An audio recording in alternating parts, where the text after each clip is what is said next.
Today on Puddin's Fab Shop, we're going to install this EMS trans tunnel high hump kit in our shoebox project. So let's get started.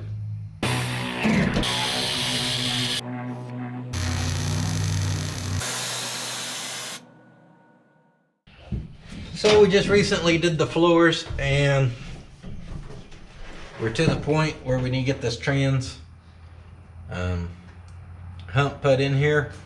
Chris wants this thing removable. That way, if he ever needs to get in there and work, he'll have plenty of room to do it. So we need to make it where it comes in and out. So let me show you down here what we got going on. So with this sat here, I took a Sharpie and I ran us a mark all the way around. Move that out of the way. I came off that mark in 1.25 inches all the way around and drew us new lines. So this piece here, we'll actually be able to cut it out of here. With Chris wanting it removable, that'll give him even more room to be able to get to everything. So that's what we'll do next, is grab the cutoff wheel and cut this piece out.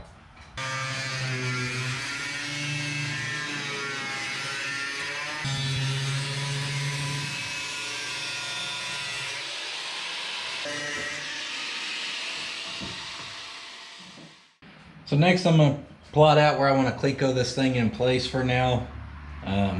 Wherever I put a cleco is going to end up becoming where we put a bolt. So first one, I came here off the back 17 inches up and 1/2 inch over on each side, got them marked.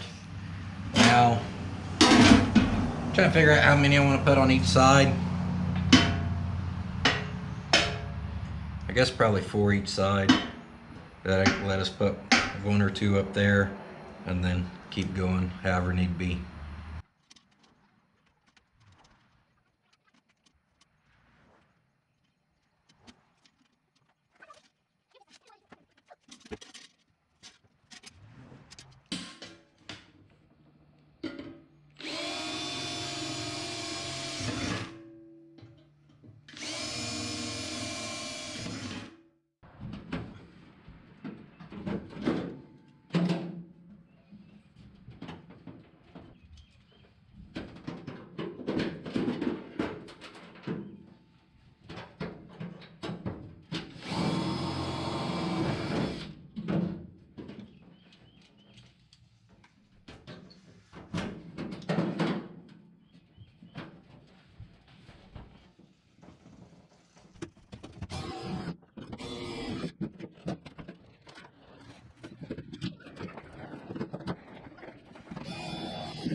Now with that actually sitting nice on the floor, we got a pretty big gap here. If you try to squeeze it down there, it's going to suck the material in. Who knows what it's from? We've had this whole car cut apart. We've used every reproduction piece they make and had to fit up to our car. So, you know, everything out here matches up good, which I'm more concerned about opposed to this. So on this, I think we're going to put a relief cut in here where this can drop down where it needs to be. We can add a strip of material and make this kit still fit up nice. Maybe in a factory car, y'all wouldn't have this issue. Maybe y'all haven't had to cut off the whole bottom of your car.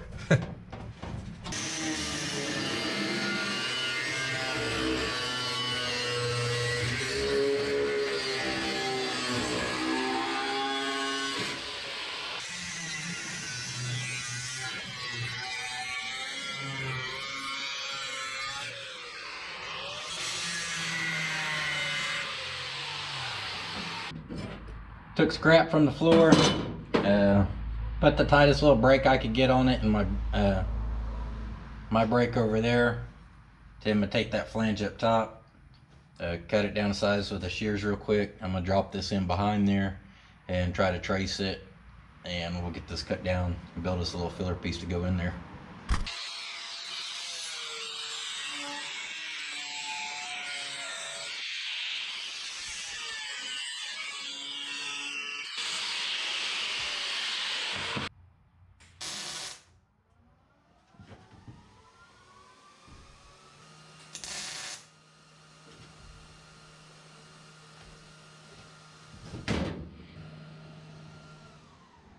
Over here on the passenger side, we did a relief cut as well, but it was such a tiny gap that I was able to fill it just with a piece of 1/8 inch TIG filler wire. So you can see here kind of what I got going on.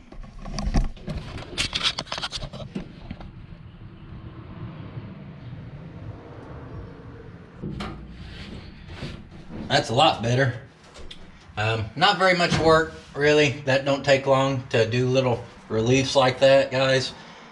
It's definitely better than just forcing it down to the toe board and sucking it in all crooked and everything. Metal finishing this will be really easy. It's not very time consuming, so it's always definitely worth it, the little steps like that. And now we got to see what it's going to take to make this top piece fit, because you can guarantee, since we had to modify the bottom piece, the top piece ain't going to just go right into place. And with this top piece, I want to start with the top up where I want it, which is right there. Gives us a nice gap to be able to weld there if we want. We may butt them up, I don't know. Hopefully y'all didn't hear that fart on camera. Excuse me. But that's where I want to go. Probably gonna have to put a relief cut on each side so this thing can get, this side can pull a hair wider that way. And I don't know about maybe down on this side to be able to get those flanges to sit. I guess we'll start by making a relief cut on each top where this can kind of pull out a little wider.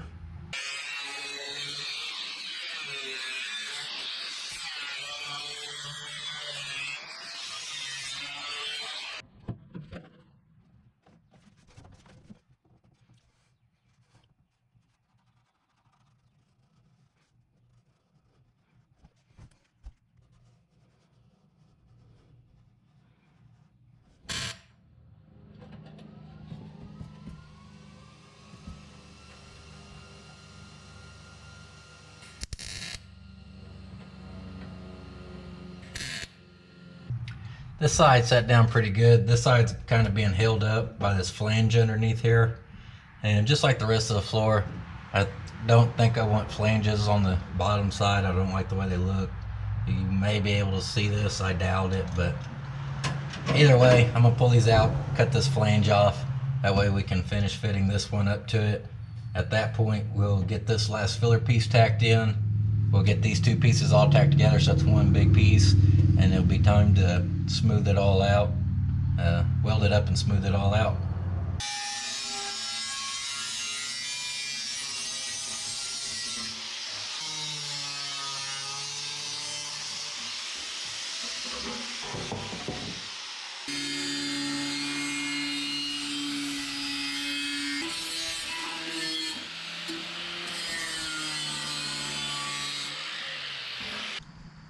So I hit a stopping point the other day, had to get stuff done. We went on vacation. So here we are a week later, and I'm continuing our video on this.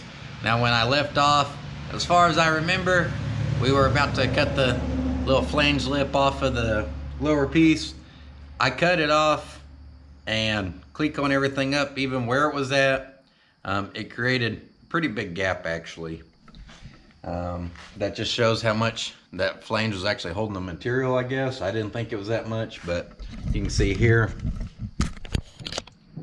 Middle's not too bad, but on these edges where it curves, it got pretty big on each side. Of course, we got this to fill in as well. But overall, this is fitting in here nice now. So all that's left to do as far as modifying this is gonna be putting another filler piece in that little spot that was missing, full welding it up, full grinding it down and finishing it out. So I'm gonna do that now and just check in with you guys. That way we can continue pressing forward on this. So I got this all ground down, smooth up. It's not perfect, but it's damn sure good enough to go underneath some carpet in the car. So now that we've got it one piece, we're at Clecoed. I went ahead and stepped out to 1/4 inch, the size of the bolts we're gonna use. And I drilled us our holes up here as well for the bolts. So now we need to get this thing over and get it sat in the car.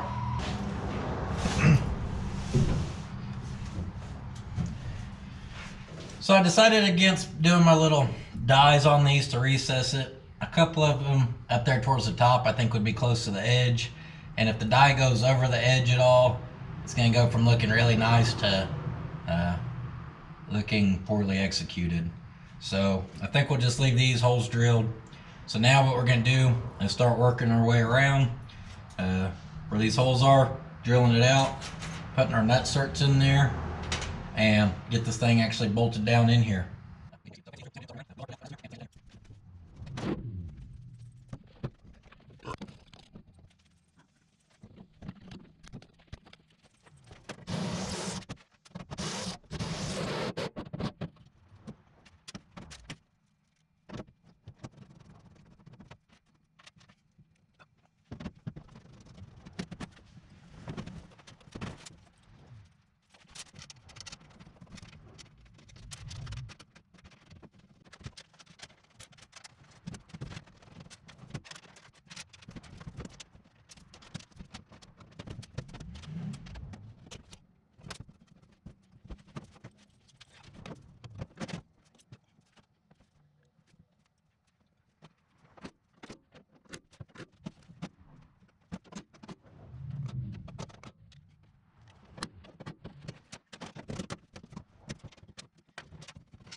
So I went ahead and shot some primer on this thing to keep it from rusting. It's humid here, so stuff's starting to rust over.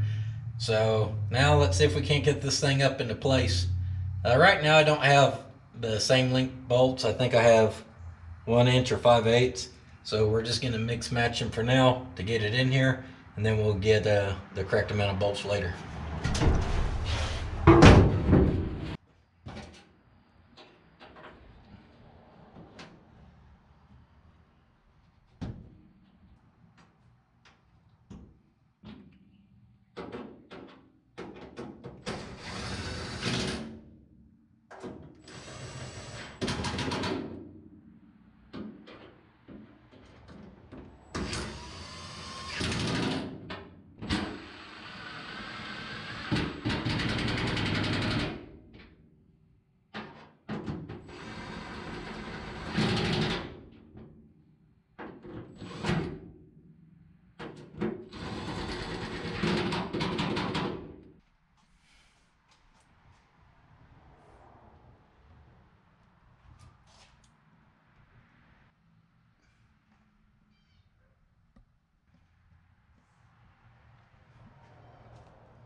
Well, that's that on this. This thing turned out pretty good. I'm happy with it. It's nice and solid in here. It looks good even just with a coat of primer on it. It's damn sure good enough to be hid underneath carpet. The bottom side, I don't think I showed you that. The bottom side, I went ahead and finished it out too. And it's going to be getting coated with bed liner, so it'll all look good. I don't know if we would have had done as many steps if we weren't making this thing removable, but since we did make it removable, you know, it was really important to spend the extra time to get this thing to fit up the way we needed it to, because it fits in here very nice now. He shouldn't have no issues getting this thing to seal up, and overall, I mean, I'm happy with it. So that's that. If you guys want to help me out, it's pretty simple. All you gotta do is drop me a comment down below, like the video, or subscribe if you haven't yet. Share the video, tell family, tell friends. All that does is help me get my name out there, stay relevant on YouTube, and it helps my channel grow. So I always appreciate it when you guys take the time to do that. It means a lot to me.